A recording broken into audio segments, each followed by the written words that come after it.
रहमत का रोज़ा करीब आ रहा है, बुलंदी पे अपना नसीब। शुरू उस ज़ाते बारी ताला के बाबरकत नाम से जो बड़ा मेहरबान और नहायत रहम वाला है। अस्सलाम वालेकुम viewers, hope you will be in fine feather. May the Almighty keep us all in His benevolence and protection and save our country Pakistan from sudden calamities and pitfalls. Ameen. तो व्यूअर्स, आज हम बनाने जा रहे हैं mutton खुन्ना।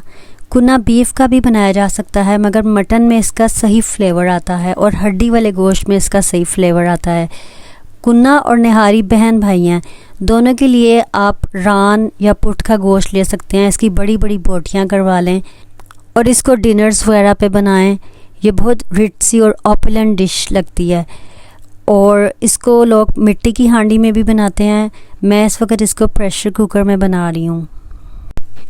मैंने 1 kg mutton लिया है। इसके लिए मैंने 200 ग्राम्स ऑयल डाला है प्रेशर कुकर में। 200 grams is equal to a bit less than 1 cup. 1 cup से थोड़ा सा कम ऑयल इसमें डाला है और इसमें मैंने 1 मीडियम साइज्ड अनियन डाला है। इसको फाइनली चॉप करके आप डाल दें और इसको थोड़ा सा सॉफ्ट होने दें। इसके बाद इसमें मैंने सॉल्ट डाला है 1.5 टीस्पून, या फिर आप अपने टेस्ट के मुताबिक डाल दें।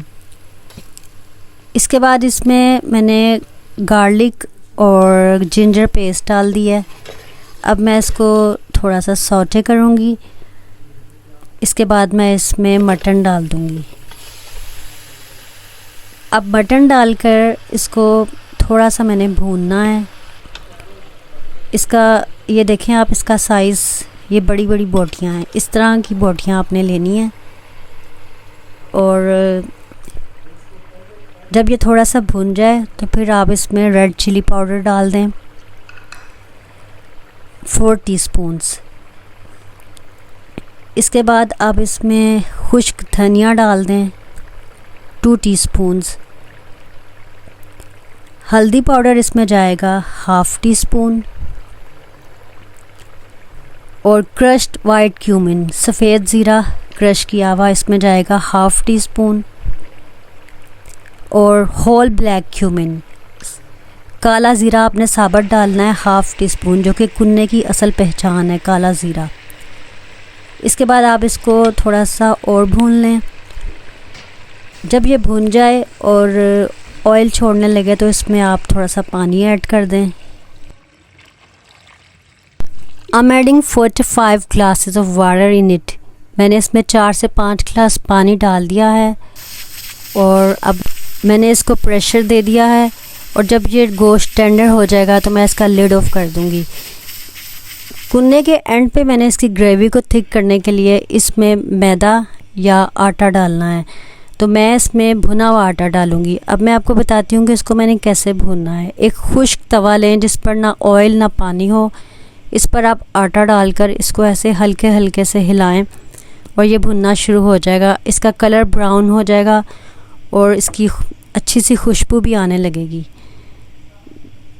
जब आपको लगे कि ये ब्राउन हो गया है, भुन गया है, तो इसका आप फ्लेम ऑफ कर दें और ये बाद में इस फॉर्म में आ जाएगा। तो जी मेरा गोश्त टेंडर हो गया था। मैंने इसको खूबसूरत सी देग में शिफ्ट कर लिया है। अब मैं इसमें 2 टेबलस्पून्स बटर ऐड करूँगी। चूँकि मेरा गोश्त क्वांटिटी में ज़्यादा है इसलिए इसमें मैं ज़्यादा बटर डाल रही हूँ। आप 1 kg मटन के हिसाब से 2 टेबलस्पून्स बटर ही ऐड कीजिएगा। अब जब ये बटर अच्छी तरह मेल्ट हो जाए तो इसमें आप थोड़ा सा लेमन जूस डाल दें। वैसे तो ये एंड पर ही सर्व करते हैं, ग्रीन चिलीज़ और ये जिंजर और ये लेमन जूस, लेकिन मैं खुशबू और जायके के लिए थोड़ा सा इसमें ऐड कर रही हूँ और ये बाकी मैंने कुछ एंड पर डालने के लिए रख दिया है। अब इसमें मैं ये आटा डाल रही हूँ जो मैंने रोस्ट किया था और थोड़े से लेमन के स्लाइसेस भी ऐड कर रही हूँ फ्लेवर के लिए। अब इसको थोड़ा सा हिलाकर इसको लो फ्लेम पर 20 मिनट्स के लिए रख दें और जी ये आपका खुन्ना रेडी है। इस पर आप थोड़ा सा काला ज़ीरा मज़ीद स्प्रिंकल कर दें। इसको आप डाइनिंग टेबल पे ऐसे टिल्ट करके रखें तो इट विल लुक प्रपोजेसिंग। ये देखें कितना खूबसूरत सा लग रहा है। चलें जी, आज की रेसिपी कंप्लीट। दुआओं में याद रखिएगा, चैनल को सब्सक्राइब कीजिएगा, वीडियो को लाइक और शेयर कीजिएगा। Goodbye till the next. फरिश्तों ये दे दो पैगाम उनको, खबर जाके दे दो। Do subscribe my channel so that you could get more videos.